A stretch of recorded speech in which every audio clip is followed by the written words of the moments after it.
Est-ce que vous saviez que plus de 10,5% des emplois salariés en France sont au sein de l'économie sociale et solidaire? Ce chiffre de l'Atlas en 2020 est bien supérieur aujourd'hui. En effet, le monde d'aujourd'hui est en train de mettre en évidence des projets au sens collectif, au sens du territoire, de plus en plus sur tous les territoires de notre France, et y compris d'Europe. Ce chiffre-là montre aussi qu'il y a des leaders, créateurs de projets, véritables entrepreneurs, et puis qu'ils ont eux aussi un rôle de leader à déployer, mais dans un contexte et un environnement qui est celui de l'économie sociale et solidaire, qui va challenger finalement la définition et les compétences de ce que nous attendons habituellement d'un leader. En effet, les compétences d'un leader dans l'ESS se frottent à un certain type d'enjeux qui ne sont pas ceux de l'entreprise traditionnelle. D'abord, les projets sont éminemment collectifs. Ils s'adressent à des territoires et ils essaient de créer de la valeur ajoutée. Le rôle du leader porteur du projet ou du collectif porteur du projet devient alors quelque chose de très sensible dans lequel des compétences particulières viennent se glisser et qui défient finalement la définition de ce leadership qui est attendu à la tête de ce type d'entreprise. Alors, dans ce contexte, où des enjeux de type complexité de l'environnement, complexité et multiplicité des partenaires, aussi bien politiques, sociaux, de bénévoles, de citoyens, de techniciens, d'innovateurs. Il faut arriver à construire tous ensemble ces projets qui se démarquent du secteur économique, et les talents de leader-là sont parfois à la fois stimulés, mais aussi parfois mis à mal pour arriver à créer ces concertations et à quand même l'idée, faire aboutir ces enjeux, ces projets. Alors, les deux enjeux qui se posent particulièrement pour les leaders en émergence de ces projets, qui sont aux projets eux-mêmes, ou aux réalisations, ou même à l'aboutissement de ces projets, ce sont deux enjeux clés qui sont celles d'identifier leur ADN de leaders au sein de projets très atypiques que sont ceux-là, et à la fois leur ADN personnel de leader et à la fois de savoir amener cette dynamique de responsabilité collective où c'est pas simplement un impact d'une personnalité avec peut-être un leadership naturel ou une conviction, qu'elle soit écologique ou sociétale particulière, mais arriver à faire la balance de tous ces égaux, la balance qu'il y a entre l'aboutissement très opérationnel d'un projet, comme un café solidaire ou autre, et en même temps un ensemble, une communauté d'humains aux enjeux très singuliers, parfois divergents, mais qui se regroupent autour d'un territoire et d'un projet à très grande valeur ajoutée sociétale. Deux points clés pour pouvoir travailler sur ces sujets-là. Un premier, c'est d'arriver à travailler sur l'autodétermination du leader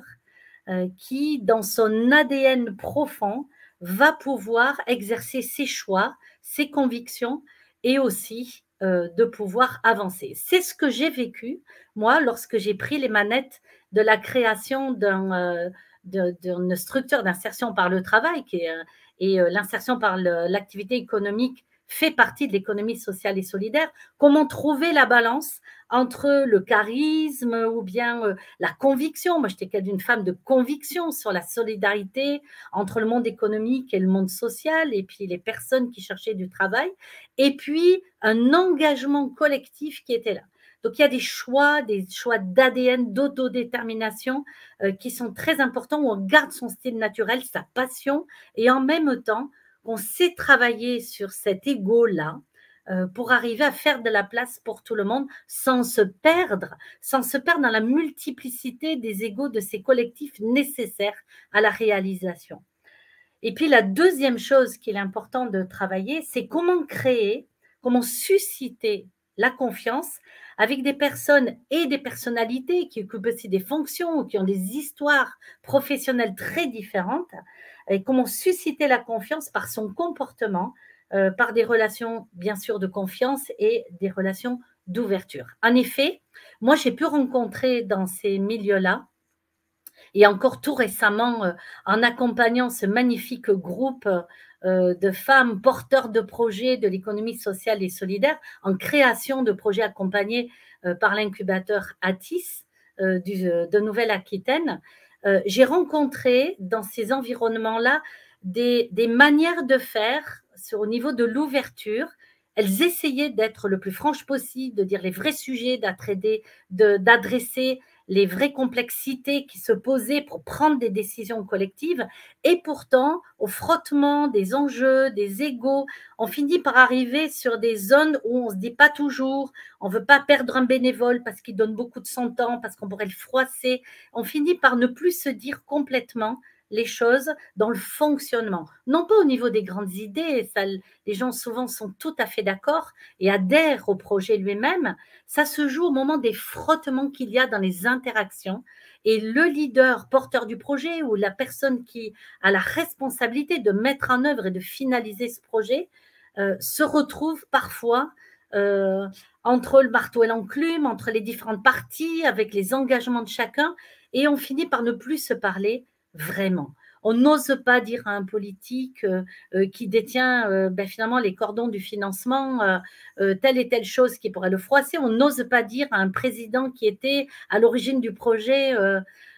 finalement que sa façon de faire est un peu trop égocentrée ou que ses choix techniques ou les choix de projet, d'organisation ne suffisent plus dans le contexte aujourd'hui. On finit par ne plus oser parler à des bénévoles de les perdre en route si jamais on leur demande de faire telle ou telle chose. Et son ADN de leader est véritablement mis à mal dans ces cas-là. Donc, je suis Hélène Manot. J'accompagne l'évolution des leaders dans la prise en main, à mettre les manettes sur leur pleine puissance. Et je vous parlais des femmes porteurs de ces projets. La première chose qu'elles arrivaient à dire à la fin de ces jours d'accompagnement que j'ai fait avec elles, c'était qu'elles avaient la sensation d'avoir retrouvé un alignement complet, parfait, entre l'intention du projet dans lequel elles n'avaient jamais eu de doute et la désespérance parfois qu'elles rencontraient à arriver à mettre tout le monde ensemble autour de la même table pour prendre des décisions ensemble et aller de l'avant et impulser cette dynamique collective de responsabilité avec des rythmes différents, etc. Donc, alignement entre la manière de faire les choses, leur pleine puissance de leader et leur conviction profonde sur les enjeux du projet lui-même. Donc, ce que je vous propose, si vous vous posez ce genre de questions, si vous sentez que vous perdez les manettes, si vous semble que vous vous épuisez au contact, à la manœuvre, je sais qu'il s'agit de grandes manœuvres, je l'ai vécu dans la création de ce type de projet, alors ce webinaire que je vous propose le 9 mai avec ma collègue avec qui nous la co-animons, Claire Billard, eh bien, c'est justement pour accueillir vos questions, vous faire vivre 2 expériences inédites qui vous permettent de sentir comment adresser ces questions, comment les questionner au cœur de vous et aussi au cœur de vos collectifs que vous animez. Et je vous dis, vous êtes créateur de projet ou bien vous êtes déjà aux manettes d'un projet en perte de souffle et en vouloir renouveler cette dynamique qui vous anime, la passion qui vous anime, eh bien, venez à ce webinaire. Vous trouverez le lien ci-dessous. Je vous invite pour ce temps-là d'1h30 où vous allez expérimenter, vous répondrez en partie à vos questions et nous vous dirons comment faire pour continuer à y répondre beaucoup plus loin. Je vous dis à très bientôt